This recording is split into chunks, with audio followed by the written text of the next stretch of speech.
Gut, einen wunderschönen guten Abend, sehr geehrte Damen und Herren, herzlich willkommen y bienvenidos a la Biblioteca del Goethe-Institut. Es ist mir eine große Freude, es un gran placer para mí recibirles hoy acá en la Biblioteca del Goethe-Institut para compartir este encuentro único en vivo con dos mujeres que tienen una relación tan estrecha, por un lado con nuestro instituto y por el otro con la poética apasionante de la gran Pina Bausch. Desde que llegué a Buenos Aires, no dejó de sorprenderme por el amor, el afecto y la fidelidad que el público argentino tiene por muchísimos artistas alemanes, desde Die Toten Hosen, pasando por Werner Herzog y Wim Wenders, por supuesto, bien, y por eso estamos aquí, Pina Bausch.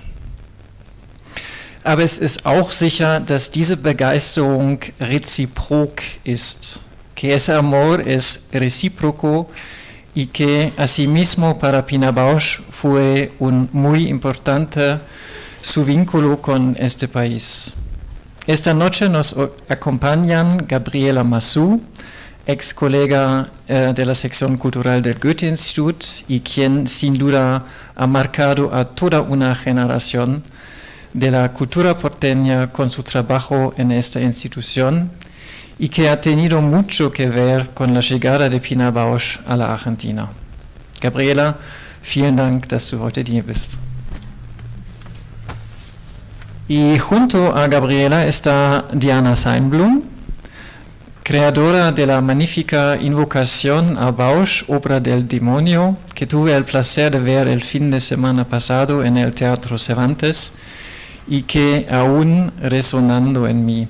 Supongo que quienes estamos esta noche aquí ya la han visto, pero si no lo hicieron, les ruego que no se la pierdan, quedan poquitas funciones.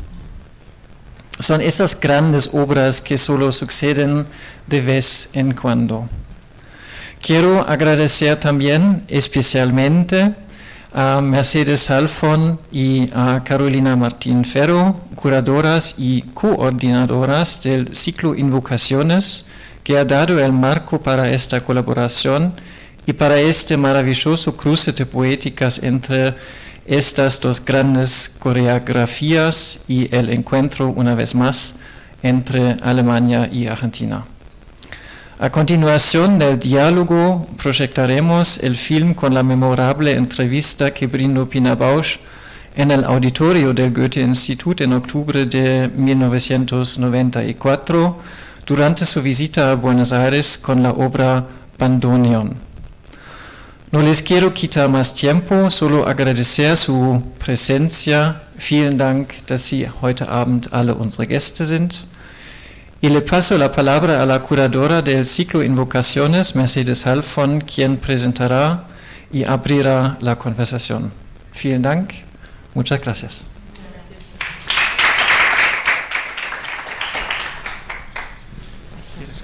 No, así nomás. Bueno, gracias a todas por estar acá, muy contentas de estar en esta charla con Gabriela Massou y Diana Seinblum a propósito de Obra del Demonio, una obra que invoca a la figura de Pina Bausch, que es un poco uno de los motivos por los que estamos acá. Nosotras, junto a Carolina Martín Ferro, hacemos el ciclo Invocaciones hace varios años ya. El ciclo Invocaciones siempre toma, hay un director contemporáneo que toma una figura de las artes escénicas del siglo XX para, a partir de sus ideas, de su poética, de su universo particular, crear una obra nueva, ¿no? Siempre ese es el procedimiento. Y hacía mucho que con Carolina queríamos invocar a una mujer. El ciclo tiene varias ediciones, esta es la obra número 11, Obra del Demonio, así que hemos pasado por distintos lugares. Y el deseo de invocar a Pina un poco surgió como un deseo de variación, ¿no? Como o sea, todos los ciclos tienen sus continuidades y también sus variaciones, sus diferencias, y nos dieron ganas de de probar con un lenguaje nuevo, que es el de la danza, y apareció un poco la figura de Pina Bausch como una figura muy icónica, muy convocante, muy renovadora de las tendencias escénicas en la posguerra, y también pionera de la danza teatro, que tiene un desarrollo en Argentina. Entonces, bueno, cuando apareció claramente esta figura, nos pareció que era interesante convocarla a Diana Scheinblum, que justamente, además de ser una de las directoras y coreógrafas argentinas más trascendentes, tenía una historia particular con Pina.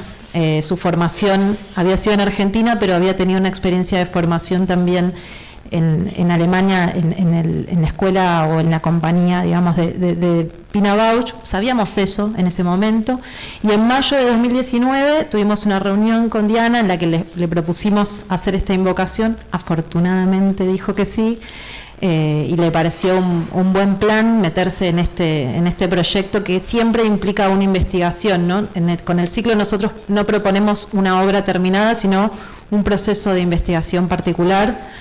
Y bueno, esto comenzó en el 2019, así que imagínense lo complejo que fue, porque justamente vino la pandemia, ¿no es cierto? Lo complejo que fue pensar y proponerse hacer una obra de danza en un momento que para el mundo el concepto era distancia social, ¿no? En ese contexto la obra empezó a gestionarse, a pensarse, ¿no? Como ese pequeño laboratorio en el que nos acompañó el Goethe Institut en ese primer proceso de investigación. Bueno, la obra se estrenó, finalmente se pudo hacer, le está yendo increíble. Queremos decir que es la primera obra de danza contemporánea que el Teatro Nacional Cervantes produce íntegramente y que hace una temporada completa en la sala más grande, con una convocatoria inmensa. Las entradas están agotadas prácticamente desde que se estrenó. Es un suceso enorme la obra y nos llena de emoción eso.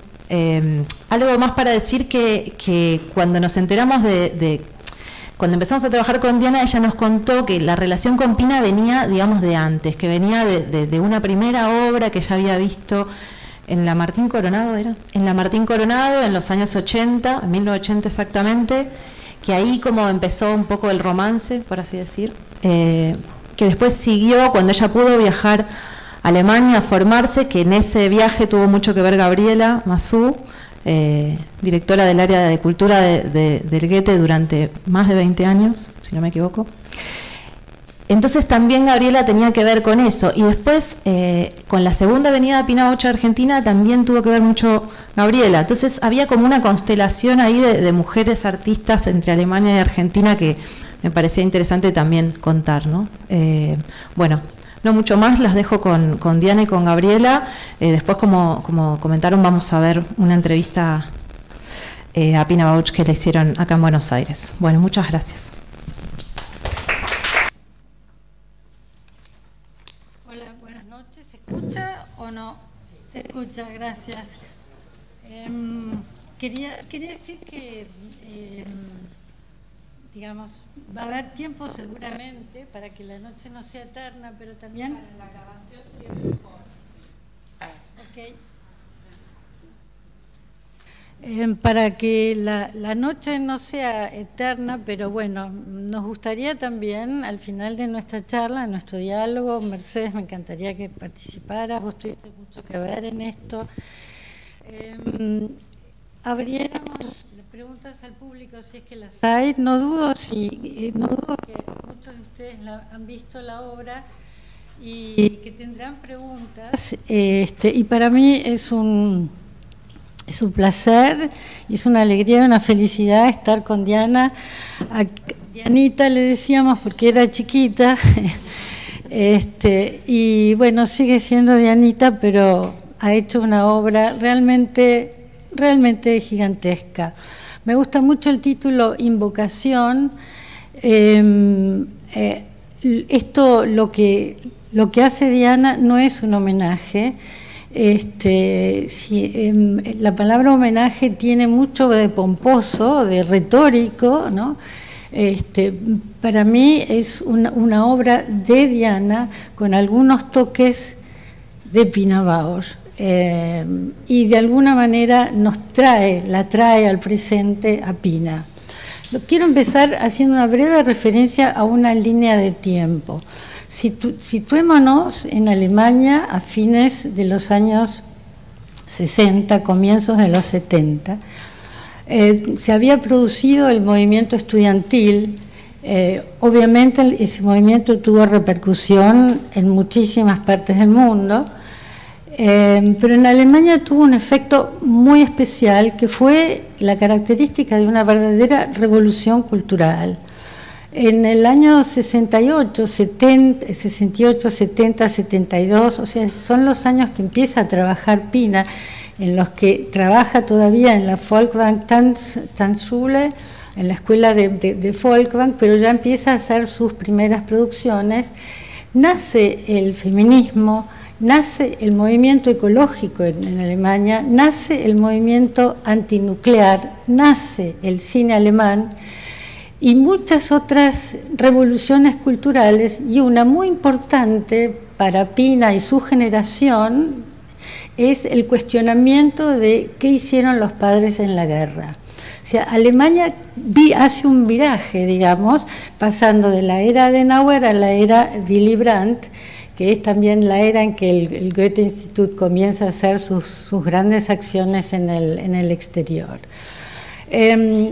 De manera que Pina comienza a trabajar en una era revolucionaria, en una era donde el mundo está abierto, donde Alemania se abre hacia afuera. Y en ese contexto cultural muy auspicioso, ella, a pesar de trabajar en una ciudad más bien oscura como Wuppertal, hace su evolución junto a otras grandes bailarinas que fueron, por ejemplo, Susanne Linke, Reinhild Hoffmann y tantos otros que salieron de la escuela de Folkwang.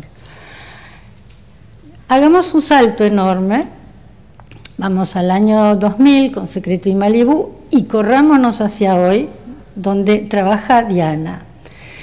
¿En qué mundo trabaja Diana? Diana trabaja en un mundo donde las vanguardias ya no son posibles, porque las vanguardias suelen estar acompañadas por el ascenso de una nueva clase social. Las vanguardias suelen estar acompañadas por revoluciones de fondo. Este mundo se ha cerrado prácticamente completamente, está fuertemente amenazado por guerra nuclear en este momento, también por la extinción de la vida, ¿no? De la vida en el planeta.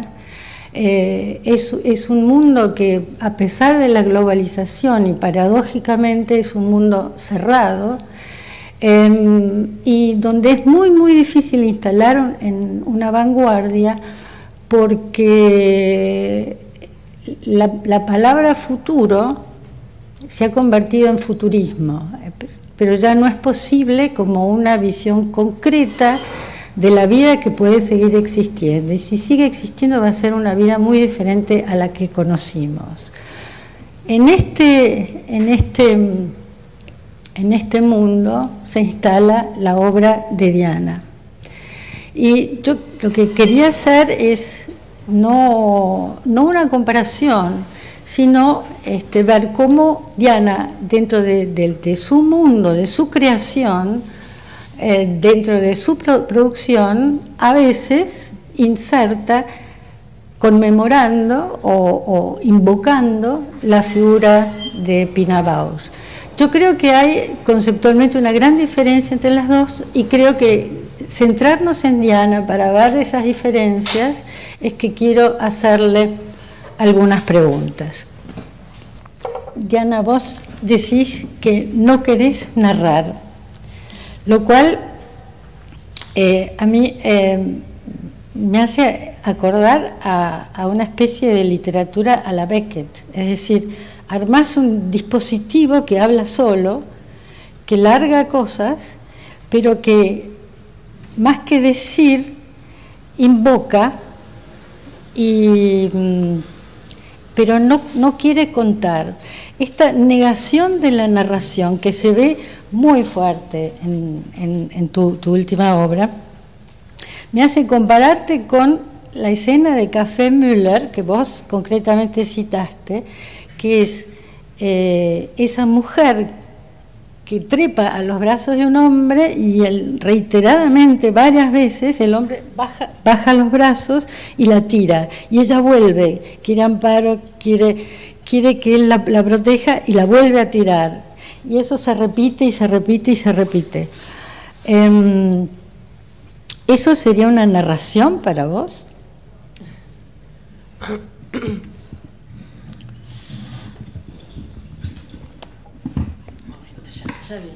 Hola, buenas noches a todos, gracias por estar aquí. Sí, yo creo que cualquier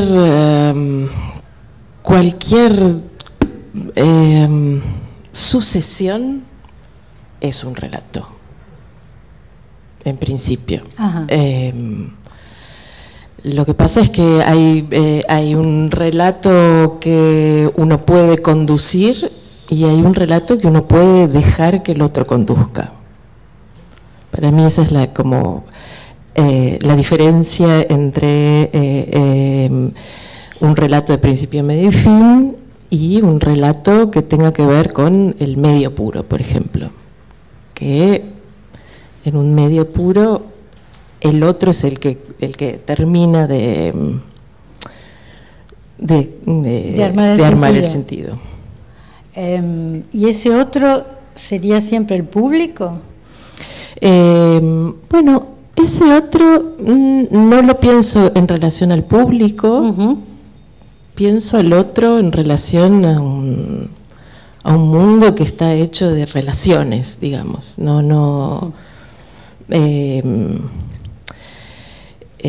Nosotros, digamos, tenemos la capacidad de hacer esas relaciones, pero yo trabajo mucho en relación a las relaciones, cual fuese sean. Por lo tanto, no me cerraría al relato humano, nada más, digamos. Si escribieras, si yo vengo de la literatura, o sea, si escribieras, el recurso sería el silencio. Qué linda pregunta, porque no escribo. Bueno, sí, alguna vez he escrito. Sí, escribo. Tus obras están escritas. Bueno, pero digamos, es un terreno que me es bastante ajeno, aunque lo intento y me encanta. Pero yo diría que es más la acción de escribir que en la escritura. Como hay algo en la acción, cuando intento escribir, hay una acción que se produce en mi cuerpo que es algo más que el silencio, digamos, que ahí me habla algo de mi... yo tengo la sensación cuando intento escribir de una especie de remolino inacabado, ¿no? Como no acaba nunca, como nada, estoy atenta al movimiento en general. No, entiendo, porque digamos, si eso tuviera que dar un salto, sería el salto de la poesía. Total. Pero que también hay sucesión y hay narración, pero digamos, a lo que me parece que estás apuntando es a otro nivel de la percepción, donde lo exhaustivo, digamos, se va reduciendo paulatinamente hasta quedar prácticamente en una nada que dice permanentemente, algo así. Estoy metiendo palabras de la mística acá dentro, en lo que digo. Para graficar, digamos, lo que vos decís respecto del movimiento o esa de tu negación de la sucesión, a mí me llamó mucho la atención de ese maravilloso reportaje que te hizo Laura Varela en Ñ del Clarín. Realmente creo que es lo mejor, que más o menos dentro de lo que leí, es lo más interesante, lo recomiendo porque te hace decir cosas realmente muy interesantes. Y una frase tuya, refiriéndote a la obra del demonio, vos decís: nosotros nos propusimos pensar situaciones donde no se pudiera comprender cuál era el inicio, cuál era el medio, cuál era el fin. Se trataba de hacer un gesto puro, un gesto e irnos. Y eso se ve, se ve permanentemente, y esto aclara mucho eso que se ve sobre el escenario. ¿No te parece que digamos, dejar fuera ya no digo al público, al espectador, sino que ese gesto puro que está, digamos, lo que prima en ese movimiento es el salir corriendo, pero el gesto no se ve. ¿Cómo? Lo que prima en esa escena, digamos, donde los chicos se acercan, hacen algo y se van, ese gesto, lo que prima es el salir corriendo, pero no se ve el gesto. Vos no querés que ni siquiera se vea el gesto. Si fuese por mí. Claro. No, bueno, mi intención no es permanecer. Ese es el tema. Mi intención es que eso se produzca, que se produzca y que fluye. Lo que no me interesa es permanecer en eso. Me importa que tenga un tiempo, el que necesite, y un lugar en el espacio, pero no mi manipulación de cuánto eso tiene que durar. Digamos, si uno está en relación al gesto, el gesto tiene su propia duración. A veces puede ser más largo, a veces más corto, ¿no? Claro. Y acá yo veo una gran diferencia con Pina, que es en tu caso la ausencia de manipulación. Si vos insistís, y eso es muy típico tuyo y lo repetís permanentemente, que no sos la directora de un conjunto, no, ustedes son un conjunto. Me decís, esta gente importante, que son coreógrafos, son artistas, son creadores, y haces de todo una experiencia comunitaria, digamos, una creación colectiva. Y Pina era una gran manipuladora, era una grandiosa manipuladora que fingía que ella dejaba a los actores, que les preguntaba sobre la vida. No lo digamos muy fuerte. Mira que se nos viene. Yo le tengo terror. Hace 3 años me está volviendo loca. Lo bien que hizo. Lo bien que hizo. Les preguntaba sobre su vida, los hacía repetir, pero después, vos misma lo decís, ponía el ojo, y ahí donde ponía el ojo ponía la bala, es decir, se fijaba, por ejemplo, si movían el meñique o no, y después ensamblaba todo. Y en la película, en el video que hicimos, cuando vino a poner bandoneón, hay uno de sus bailarines que explica cómo creaba ella. Entonces es muy muy claro, donde dice, bueno, nos hacía decir cosas y contar cosas, y nosotros no teníamos la menor idea para qué, y a dónde, y por qué, y ella seguía y preguntando y hacer lo mismo, y muévanse acá, y recuerden esto, y nos hacía llorar y reír, y bueno, y después dice, después agarraba cositas como un rompecabezas, y las armaba, y dijo él, y terminaba sorprendiéndonos, ¿no? Armaba, digamos, Diana trabaja absolutamente de otra manera. Y yo quiero acentuar esta diferencia porque en general los directores de compañías son grandes divos, ¿no? Y en tu caso yo veo así como un acento de no hago nada sin ellos, ¿no? No hago nada sola. Respecto de esto que dije del mundo en que vivimos, Diana, vos tenés una frase que no sé dónde leí, la verdad, disculpame. Ponés en algún reportaje, en alguna nota o en algún, no sé, el arte está para decir qué hacemos con este mundo.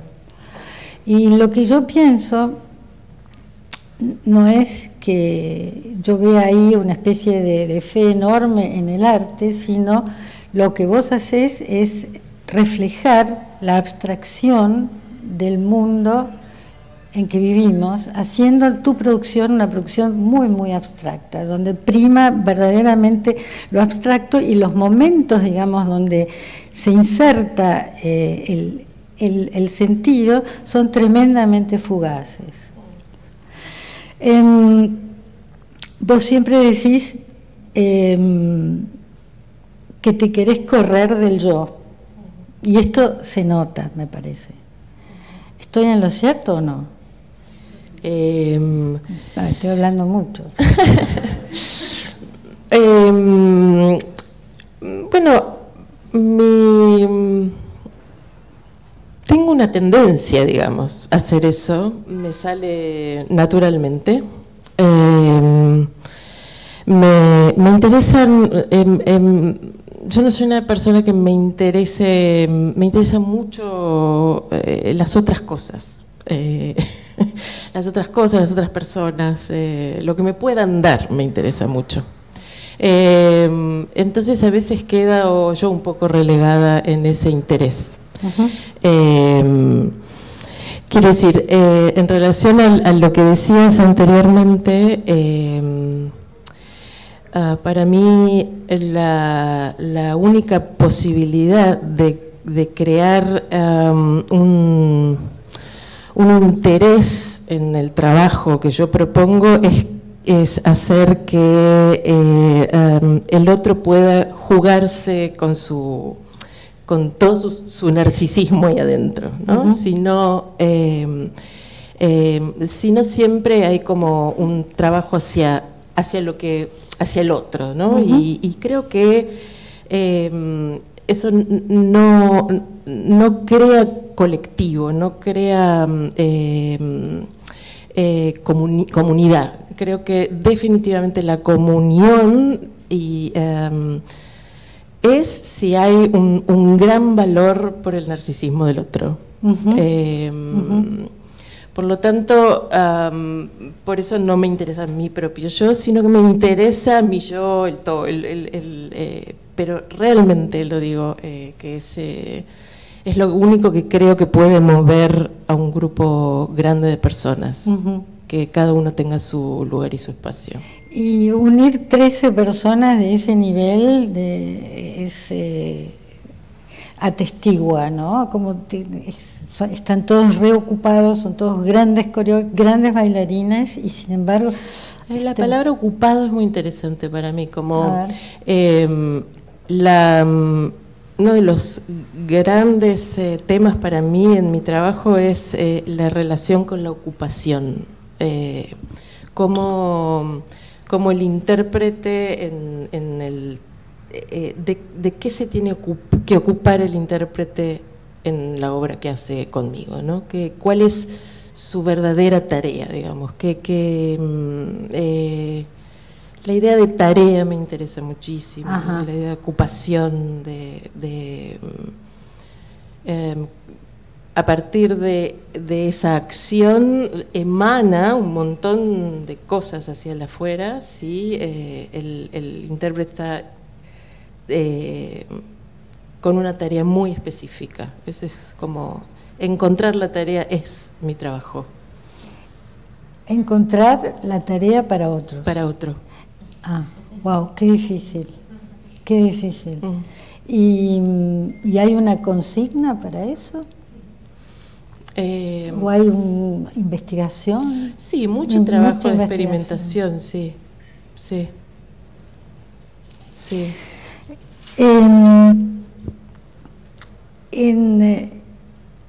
Esto de correrse del yo que estábamos hablando, en una de tus obras, Una cosa por vez, hay una relación de una persona, en este caso sos vos, con una mesa y una silla, ¿no? Y esta relación con objetos es absolutamente abstracta. Es como si entre eso que es silla y que es mesa perdieran todo su sentido narrativo y se convirtieran nada más que en una materia que hace juego con la persona que está entre ellas, que sos, en este caso sos vos. O sea, no hay ninguna relación, diría afectiva, pero cuasi afectiva, entre el objeto. La relación cuasi afectiva sería la narración, a cosa que vos lo oís así a grandes pasos, esa relación cuasi afectiva es para mí otra cosa que no existe en la escuela de Folkvang. La escuela de Folkvang, voy a dar dos ejemplos. Uno, vimos acá en Buenos Aires a Susanne Linke bailando o moviéndose con una bañera en la cual ella se metía, la bañera hacía de útero, la limpiaba, entonces se ve ese furor de las mujeres, ¿no? Esa cosa así muy, muy femenina de raspar y tal, se perdía en la bañera, la alzaba, jugaba, o sea, había una relación muy íntima entre la bañera y ella, que era muy poético también. Y otro caso es Ragnhild Hoffmann, que es otra gran bailarina de Folkvang, haciendo algo muy parecido pero con un sillón. Vos no tenés nada de eso. Digamos, hay un gesto tuyo donde vos estás sentada delante de la mesa y hay un ruido o algo que te mueve, yo digo, ¿y ahora qué va a hacer? Y lo único que hace es levantarse el pie. Eso para mí es la abstracción pura. ¿Cómo llegás a esa abstracción? O sea, es como el no querer contar. ¿Sí? No, ese trabajo fue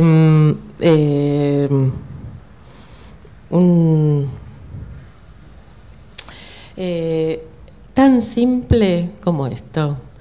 Preguntarse si esto no es una mesa, ¿qué es? Si esto no es una mesa, es muchas otras cosas más, ¿no? Y uno empieza, tenemos, el lenguaje muchas veces nos sesga a no ver una enorme cantidad de cosas, de capas, de percepciones, de formas. Esto tiene una temperatura, tiene una forma, tiene una construcción, tiene un color, digamos, hay una cantidad de información que, como decimos mesa, dejamos de ver. Y eso es... nada simple. Nada simple. Nada simple. Y eso hace que eso es una llave que la danza da que nos abre en una manera muy que nos hace dialogar muy fácilmente con ese tipo de aperturas, digamos, porque hay una valoración por la percepción, estamos buscando con el cuerpo, ¿no? Hay una percepción constante con ciertas cosas que, bueno, que el lenguaje cierra, ¿no? Que no deja ver, que no deja sentir. Por lo tanto, la relación de Susanne con la bañadera que yo vi y que recuerdo que amé, sí, era una sucesión de hermosos movimientos con una bailarina extraordinaria, como pocas he visto. Mira. Una sucesión bella de una relación de de movimientos con la bañadera, pero casi como un uso de la bañadera para poder hacer una cantidad de movimientos hermosos, ¿no? El trabajo de Una cosa por vez para mí fue de un valor. Yo crecí enormemente. ¿De qué año es? Del 2013. Ajá. Fue realmente jerarquizar a la mesa igual que a mí, ¿no? Yo no hacía uso de la mesa y la mesa no hacía uso de mí, digamos. Convertirse en materia, digamos. Absolutamente, y yo no podía avanzar si ella no avanzaba. Fue un año entero de trabajo con dos compañeras, un compañero, una compañera, en la cual realmente avanzábamos. Si esto hacía así, veíamos todo nos pasaban 100 cosas con este mínimo movimiento, ¿no? Este mínimo movimiento hace que la mesa se mueva y yo me mueva, ¿no? Para eso era realmente nuestro alimento, era un diálogo real, intentar de algo no humano con algo humano, ¿no? Y ponernos realmente en la misma jerarquía. Y a partir de ese trabajo yo encontré se me abrió un gran universo, realmente. Aprendí muchas cosas de la existencia. Es interesante porque esa es la diferencia entre Folkwang por un lado y Diana por el otro, digamos. Es un hiato, es una cesura. Y es muy, muy llamativo, digamos, escucharte describiéndolo y verte. Así, es muy conmovedor, a pesar de todo, que vos nunca te propones conmover. Pero es de alguna manera muy, muy atrapante esa relación de dos materias, ¿no? O de una materia, en realidad. Hay otra obra que me gustaría citar, tuya, que es Adentro. Adentro es un trabajo sobre el folclore, ¿no? A lo cual Diana introduce, como diciendo, yo nunca creí en la tradición, ¿no? Como diciendo, nunca pensé que haría algo con la tradición, sino es un trabajo por sugerencia, no es un pedido. Sí. No es un pedido. Y lo que hace Diana en esa obra, habla mucho de ella también, que es, primero, no hay, que lo que yo vi, si no lo terminé de ver, no hay ninguna música que haga referencia al folclore, sino que son los movimientos del folclore, pero digamos, como si los estuviéramos radiografiando. Escaneando, sí, escaneando y a su vez cortando. Hay un ejemplo que a mí me llamó tanto la atención y me hizo reír mucho, que es, yo no sé si ustedes vieron en el malambo, los gauchos a veces doblan así y así los pies, como para demostrar lo versátiles que son.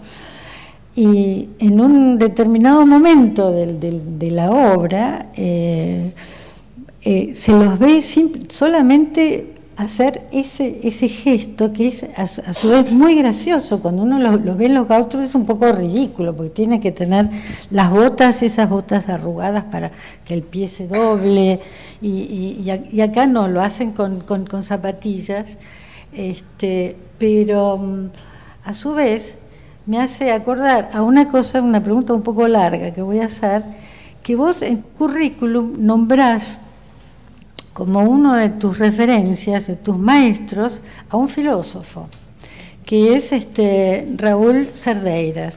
Raúl Cerdeiras es un especialista en una terminología actual de lo que es el acontecimiento.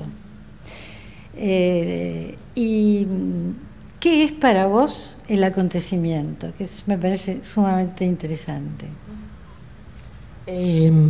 Bueno, hay un ejemplo. Primero voy a decir que en realidad yo ensayo buscando el acontecimiento, ¿no? Entiendo que en algún momento aparece el acontecimiento, aparece un acontecimiento que hace que vea algo que no había visto nunca.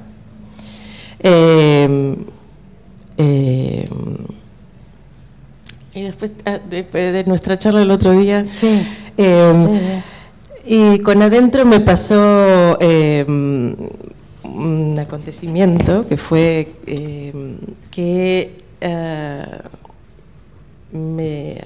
me dicen que tengo que hacer algo con el folclore, trabajo, voy a hacer algo con el folclore, me pagan. Digo, bueno, estos 3 bailarines son muy buenos, no quiero gente que baile folclore. Vemos, yo qué sé, empecemos, no sé. De muy mala gana, porque a mí el folclore era algo que no me pasaba nada. Y les digo a los 3 bailarines que hagan la parada del gaucho, ¿no? Del gaucho que baila folclore, porque el gaucho no se para así. De los tampoco. chalchaleros, Sí. digamos, ¿no? Del bailarín del folclore que... No, sí, pero yo digo que esa es la gran discusión, lo que me contaba Marielena Walsh, que ella con Leda Valladares había aprendido mucho del folclore, precisamente, pero del canto indígena, de las coplas populares, de lo que el folclore, ese otro folclore. Y después un día que me estaba contando de ese folclore, dice, pero ganaron los 4 con botas, y eran los chalchaleros. Tal cual. Ganaron, y vos te referías a eso. Sí, y si nos inundó eso. El folclore, para mí, el folclore era eso, ¿no? Sí. Después, bueno, me empezaron a pasar muchas otras cosas, Eso. pero bueno, entonces les pedí a los 3 bailarines que hagan eso con el pecho y vi eso y les dije que lo hagan un poco más lento, como decir, en 12 tiempos, ¿no? Y de a poquito iba viendo como ese pecho se iba armando y apareció un acontecimiento extraordinario que vi eso y dije, eso lo ve cualquier persona de este país y sabe a que todos vemos lo mismo, digamos. Era algo que nos atraviesa a todo argentino o a todo latinoamericano, diría, porque tanto Uruguay, Chile tienen un mismo folclore, digamos. Había un centro en el pecho que si se expandía de una cierta manera, nos atravesaba a todos por igual. Y dije, eso es un acontecimiento. y a partir de ahí empecé a ver todo es mi trabajo por delante con un enorme futuro y bueno, genial. Y con deseo feroz de meterme ahí adentro. Empecé a ver como que ahí adentro de esa tradición y de esa forma de hacer el folclore, ahí adentro debía haber un montón de otras llaves que había que empezar a sacar. Y es muy interesante a este respecto escuchar el testimonio en la entrevista que te hace Agustina Muñoz sobre dice algo así como, cuando el esternón se abre, cuando el pecho se abre, empieza a entrar de todo, dijo así, empieza a entrar de todo. entró la pampa, entraron gallinas, entraron los pájaros, entró la naturaleza, ¿no? O entró otra cosa. Y otra cosa que te podés dar otro ejemplo de acontecimiento, que yo llamo más que acontecimiento, bueno, la palabra acontecimiento es dura. Yo, con mi tendencia literaria, lo llamaría epifanía, ¿no? Casi, ¿no? Sí, podemos llamarlo epifanía. Bueno, gracias. Está bien, sí. ¿Hay otros momentos? No, pensaba cuál fue la epifanía en este demonio. Hay varios. No tuve epifanía en este demonio. Ajá, claro. No. Sí. Fue por eso se llama Obra del Demonio. Realmente fue tan complejo este trabajo, fue de una obsesión tan espantosa que fue muy duro para dejar entrar la epifanía. Pero curiosamente, para mí la epifanía fue el día del estreno. Ajá. Porque vi algo que no estaba, no sabía que tenía. Es una obra muy grande, muy enorme, y no podía tener nunca llegaba a comprender que tenía, veía todos los problemas sin parar, veía el demonio que me tenía agarrada del cuello, realmente llevándome de un lado al otro, y cuando la vi entera tuve una epifanía no había explicación. Casi te diría, cuando la vi entera. De hecho, también tantos problemas tuvo que a 2 días del estreno yo no sabía cuánto duraba, si duraba 5 horas, 3 horas, 1 hora y media. No sabía cuánto duraba. ¿Hasta el día del estreno? Hasta el día del estreno, 2 días antes, no habíamos hecho una pasada. Yo cronometraba y nunca podíamos. Claro, cronometraba. A veces daba 4 horas, a veces... Se frenaba, se volvía para atrás. Así que fue poder verla toda entera y ver que realmente, bueno, tenía un recorrido la obra, y que hacía un arco, y que entre el asombro y la epifanía. Qué felicidad, ¿no? Sí, una felicidad. Qué felicidad, realmente. Y para mí la obra es un opus magnum, ¿no? Que realmente es una cúspide que, y bueno, si la obra en su conjunto logra una epifanía, entonces tenemos la esperanza de muchas obras más, aunque sean lugares chiquitos, porque tener el Cervantes en la Argentina es muy raro, más para la danza, que está tan denigrada. Volvamos a Pina. La periodista de Eñe te hace una pregunta que me interesó respecto de Pina Bausch, pero a mí me gustaría hacerte la voz. Ella habla de la obstrucción en Pina, y vos decís, ponés el ejemplo de la consagración de la primavera, o sea, Sacre, diciendo que la obstrucción era, por ejemplo, que el conjunto se llenara de tierra, y que esa tierra no los dejaba ver, no los dejaba pisar, y que terminaban empapados en tierra. Bueno, y esa era una forma de obstrucción. Y ella te da el ejemplo de Café Müller, donde Pina, como ciega, tiene que, digamos, balancearse ante un escenario lleno de sillas y mesas. ¿Cómo te manejas vos con la obstrucción?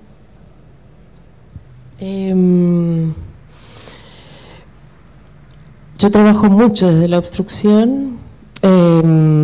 entiendo que si uno tapa algo, emerge por otro lado, y lo que emerge tiene algo de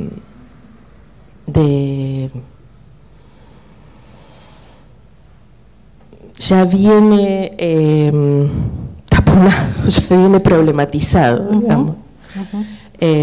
Por lo tanto, a mí trabajo mucho con el problema, es algo que me interesan los problemas, por lo tanto, obstruir algo de primera ya es imprimirle algo que pueda tener una instancia de experimentación, por lo menos. Para experimentar hay que obstruir, si no, no hay nada para experimentar. Por lo tanto, sí, es como esas dos cosas están muy presentes en mi trabajo, siempre hay algo que ahí aparece que me sí, interesa. No, es un elemento muy importante en lo que vos haces, la obstrucción. Es como si estuvieras todo el tiempo jugando, como que te buscaras la obstrucción para... Bueno, pero eso sí que lo aprendí de ella, sí, absolutamente. Yo bailé con mi propio... tuve en mi propio cuerpo esa vivencia, que yo bailé sacre durante varios años, y ahí realmente viví esa obstrucción. Era una experiencia tener que bailar esa coreografía con ese nivel de rigurosidad clásica.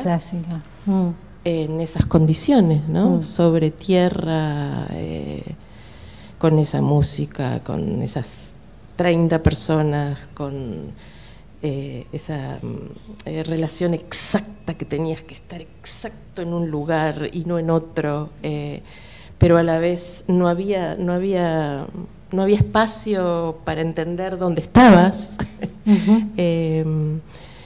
Perdías noción de quién eras, porque estábamos todas iguales. Tenías que contar pasaban muchas cosas a la vez también. Eso es una obstrucción enorme, ¿no? Cuando pasan tenés que vivenciar muchas cosas a la vez. Tenías muchas ocupaciones a la vez. Eso es una gran obstrucción. Eso es un pasaje a la experiencia directa. Directa, sí. Sí, qué extraño, porque en la visualización, ver la obra era de una... era muy rigurosa, eso es cierto, pero era prístina, digamos, en su aproximación, una obra muy, muy cercana. Bueno, también esa música, ¿no? Esa música, ¿no? Increíble. Quiero, para ir redondeando lentamente, quiero hacer referencia y hacerte una pregunta de algo que me pareció grandioso como elemento dentro de la obra y dentro del teatro, que es tu colaboración con Basualdo, que me pareció de un valor inconmensurable, sobre todo porque esos objetos de arte en movimiento eran otra cosa, eran otro Basualdo, y además no había colisión con los objetos que hacían a la escenografía, digamos. Había un deslizamiento que vos odiarías la palabra deslizamiento, porque es el movimiento, pero digamos, no se daba de bruces contra las mesas, las sillas, los objetos que había, digamos, ¿no? Entonces, ¿cómo trabajaste con él? ¿Cómo trabajaron? Bueno, ¿cómo trabajamos? A ver, en principio él trabaja con ese material, que es ese foil. Él trajo, bueno, en realidad yo conocía su obra. ¿Ese piso? ¿El piso decís? No, el piso no, el material, el foil. Sí. El piso no es de foil. No, eso que se el troncho ese. Sí, claro. sí. Ese se llama foil, es un material de aluminio, es un papel de aluminio que se usa en la iluminación para tapar la luz. Y que Edu lo usa para hacer esculturas. A mí la escenografía no es algo en general que me interese, es algo fijo, no era por ahí por donde me interesaba. Cuando vi su trabajo dije, bueno, esto es perfecto, digamos, para ponerme en comunión con él, ¿no? Porque es un material que cambia, lo movés, cambia, lo iluminás, cambia. ¿Lo movías vos o lo movían los bailarines o lo movía él? No, él trajo el material y imagínate, para todos fue una fiesta, una fiesta de cantidad de... voy a decir una perogrullada, pero el material baila. Total, sí. El material danza, tiene inclusive cuando está quieto, ¿no? Porque cuando está quieto, de golpe parece duro, pero uno sabe que no es duro. Claro. ¿No? Lo iluminás de un lado y parece lava, lo iluminás del otro y es una porquería, lo iluminás como si lo iluminás de frente es la nada misma, si lo iluminás así aparece una piedra negra, si lo iluminás así ves una persona, es como el tipo danza, hace sus por lo tanto, entrar en relación con eso para un performer, para alguien que viene de la danza, era como la relación perfecta, no necesitábamos más. De hecho, soy sincera, me hubiese gustado mucho más trabajar con ese material, pero el material es muy caro. De hecho, como verán, es lo único que nos han comprado. Compraron eso y no compraron más nada.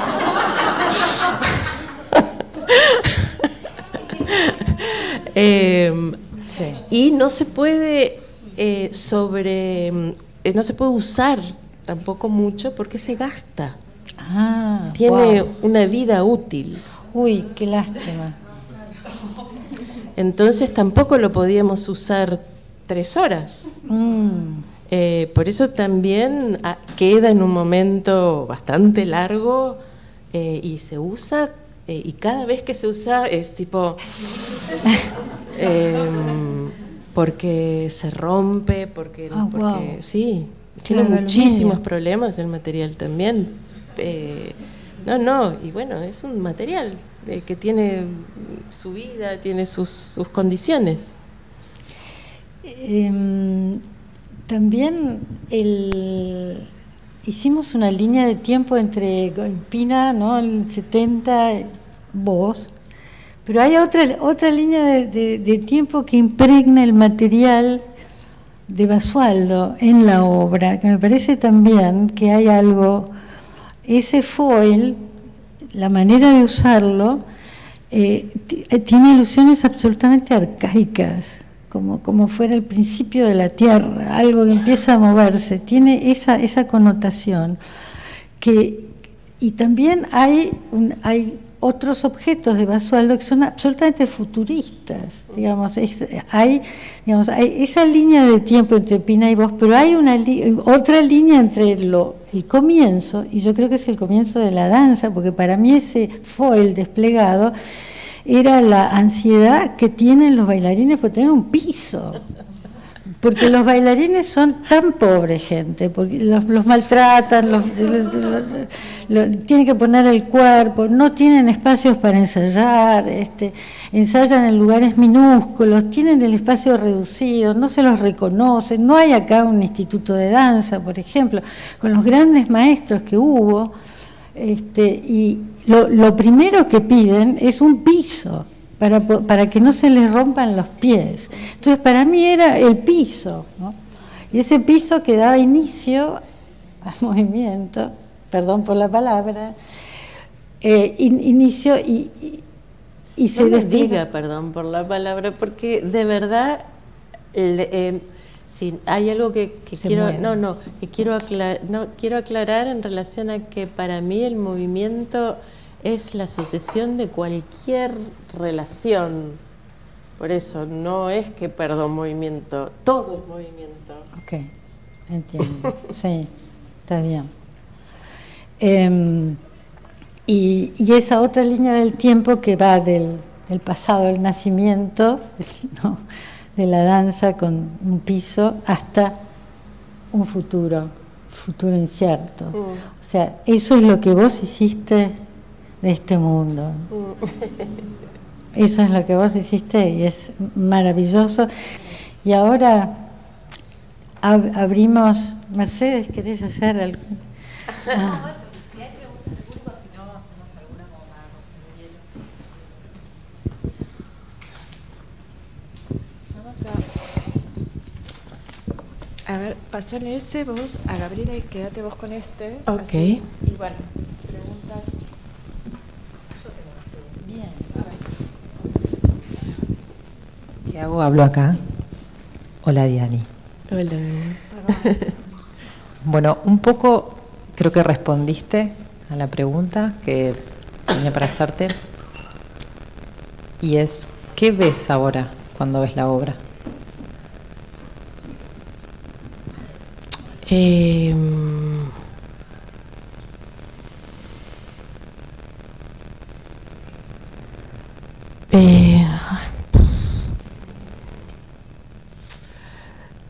veo? Bueno, me cuesta mucho decir lo que veo porque todavía la tengo muy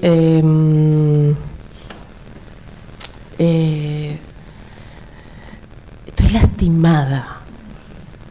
Me ha lastimado esta obra. Entonces veo un teatro lleno, es lo único que no estoy muy impresionada por lo que le pasa a la gente.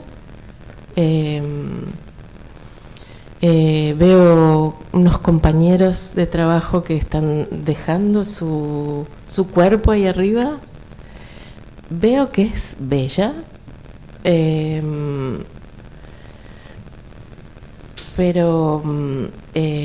pero no me puedo todavía como separar porque me siento, vuelvo a decir, lastimada. Gracias.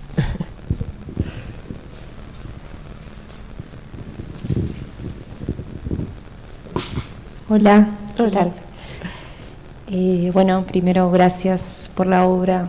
Me emocionó mucho también la primera vez que la vi. Fue como un agradecimiento muy grande de que esté sucediendo eso acá, como me parece maravilloso.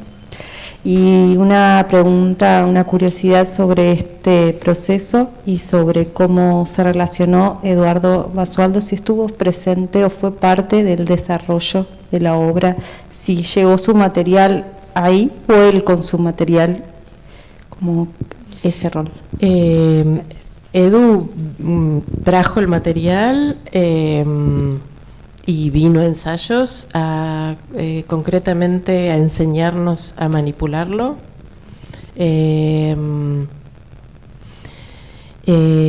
a mostrarnos algunas obras de él que, digamos, para él, cuando yo se lo propuse, me dijo, venís como en el momento perfecto de mi trabajo, porque entiendo que mi trabajo tiene una performatividad que nunca se ve y me interesa mucho lo que vos puedas hacer con eso que yo hago pero que no se ve. Por lo tanto, vino a performear con nosotros, a mostrarnos su relación con el material y abrirnos su mundo también, ¿no? No solamente el foil, abrió la idea del ojo, abrió su imaginario también mucho en relación a lo que a mí me interesó mucho también en relación a lo que a algo que me interesaba de Pina tomar, rescatar, que es cuando Pina, Café Müller es casi una de sus primeras obras, y ella cierra los ojos. Para mí ese gesto es como su gesto primordial, ¿no? Ella cierra los ojos y se lanza al espacio. Y Edu lo que hace con su obra es da vuelta el ojo. Él da vuelta el ojo y mira para adentro. Es algo parecido a lo que Pina hizo, ¿no? Pina cierra los ojos y de alguna manera le dice al mundo que el bailarín tiene un interior, que déjense de joder, no solo sabe hacer 1, 2, 3, 4, 5, 6, 7, 8, sino que el bailarín tiene un universo, tiene un... por lo tanto ahí veía como una gran similitud entre la obra de Edu, que da vuelta el ojo y mira la materia gris, ¿no? Esos dibujos que él tiene, mira el inconsciente para mí. Y trabajé mucho en relación a eso con los bailarines, performers, coreógrafos. Durante un mes los dejé libres, así como muestren todo lo que tienen, y sin continuidad. Pueden no tener continuidad, puede ser gesto puro, realmente mi relación con el trabajo, tengo la sensación de haber conducido 13 inconscientes, haberlos entretejido, ¿no? Un poco. Haber hecho el entretejido de esos inconscientes y apareció una tercera cosa.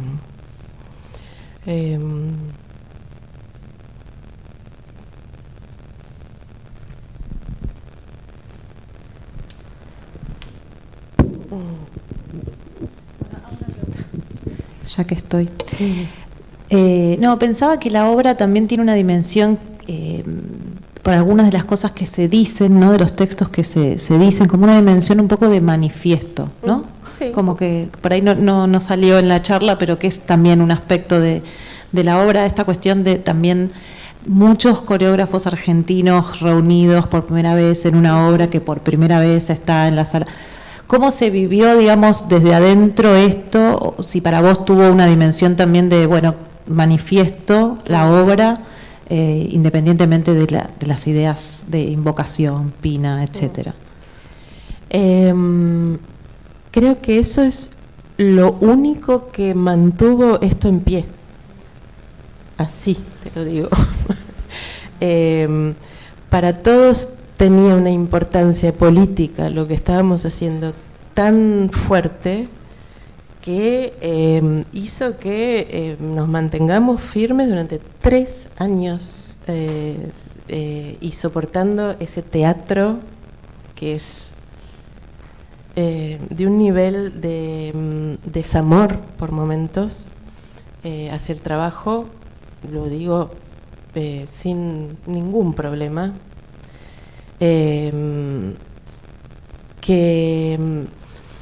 Y hemos soportado estoicamente porque sabemos que lo que estamos haciendo es correr un límite de nuestro quehacer,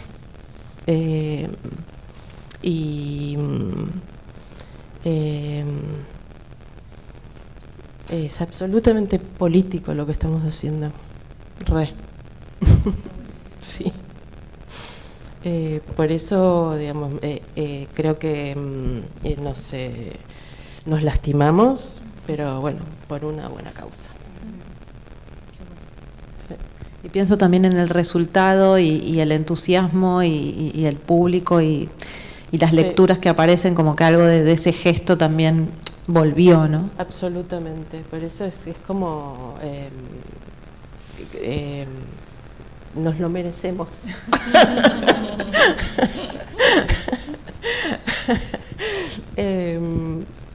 No sé, no, estamos muy alucinados por lo que nos está pasando. Realmente es una obra de danza, no ha tenido nunca un lugar así en ningún teatro oficial, creo que del país.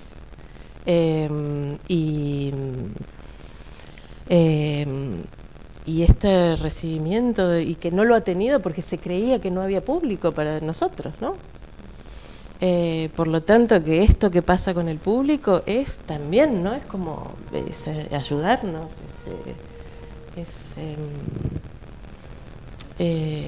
es apoyar esto que lo hicimos a puro pulmón y que lo venimos haciendo hace de toda nuestra vida, ¿no? Porque realmente es un trabajo que hacemos con una pasión desorbitada por lo poco que devuelve. Devuelve muy poco.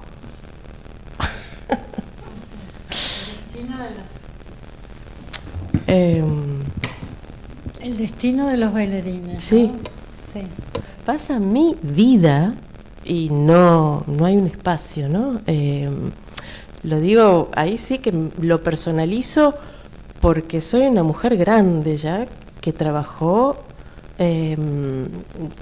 desde que tengo como coreógrafa desde mis 32 años. Hice Secreto y Malibú y a partir de ahí no dejé de hacer obra y estoy por cumplir 60. Bueno, no, todavía. Sí, amor. Tengo 58.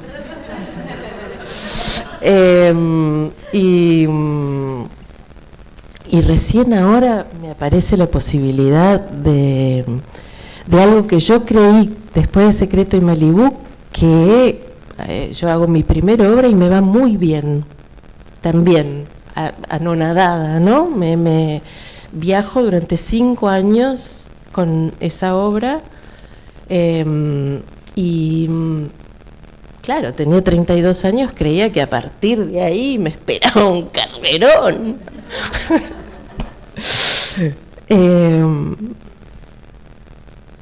Callejón fue lo máximo.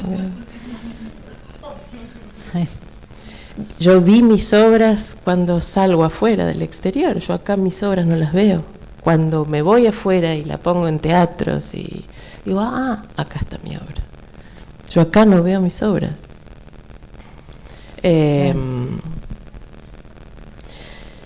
Así que no, una vida dura la nuestra, no, realmente, muy dura.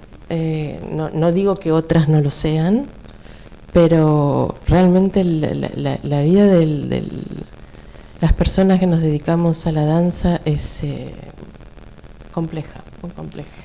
Eso de que vos dijiste que es muy política la obra, yo comparto absolutamente por varios motivos, por la dificultad es política, digamos, todo lo que no es entretenimiento en materia artística es político, insta a la reflexión, genera valentía, pero también es político crear público.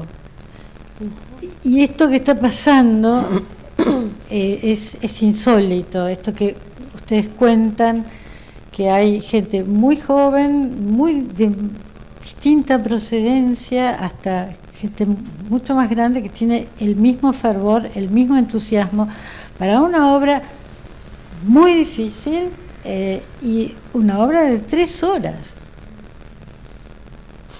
3 horas. Bueno, o 4 o 5, no sabemos. Pero esa... No, bueno, ¿no vieron Danza en 100 años? Que vean una vez, 3 horas. No, pero real. Yo apenas apenas empecé, cuando me propusieron las chicas esto y apareció la posibilidad de hacer Cervantes, dije que dure. Claro. Por suerte se divierten, pero... Bueno, menos mal. Bueno, yo pero te voy a dejar la última palabra, vos no. Yo simplemente quiero agradecer al Goethe Institut, a su director, agradecer al trío, ustedes, Mercedes, Carolina, a Maren Schiffelbein, que me anduvo persiguiendo y tratando de armar las cosas, y estaba con un entusiasmo que en mis épocas no tenías.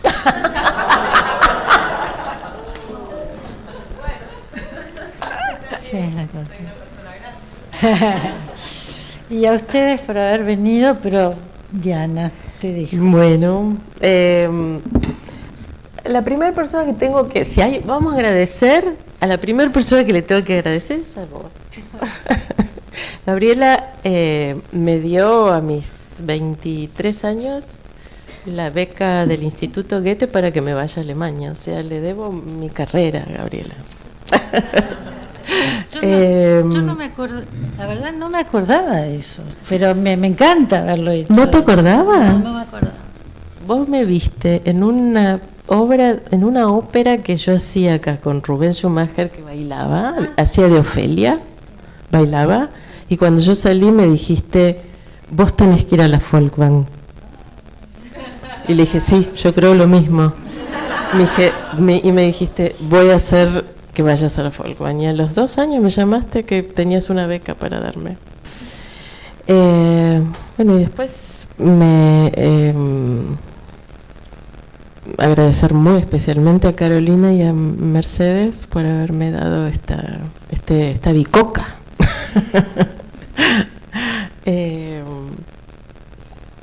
Y bueno, gracias al Instituto Goethe por este rato y gracias a todos por haber venido. Y nada.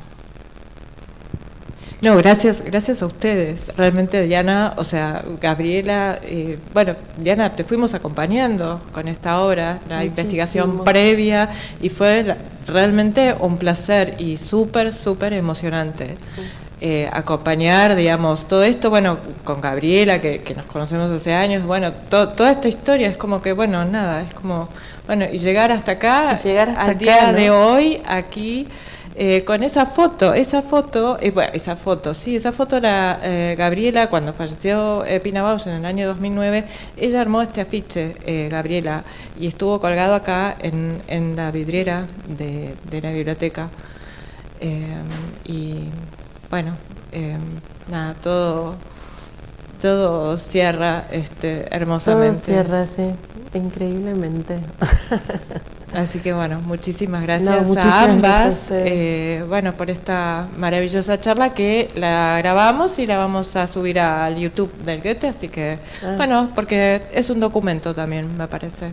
Es un documento, bueno, porque es algo único y es sí, un momento histórico también en la historia de la danza en Buenos Aires, en Argentina. Sí. Así que, bueno, gracias. Y tenemos el brochecito. Pina cuando habla y cuenta de cómo arma sus... Y estaba en un día absolutamente locuaz, y estaba encantada, y era un verdadero regalo verla a Pina así, que era más bien adusta, no paraba de fumar y siempre muy concentrada. Verla aquí y vivirla fue un verdadero placer, ¿no? Placer, un auditorio lleno, maravilloso. Así que bueno, están todos invitados a quedarse a ver esta entrevista.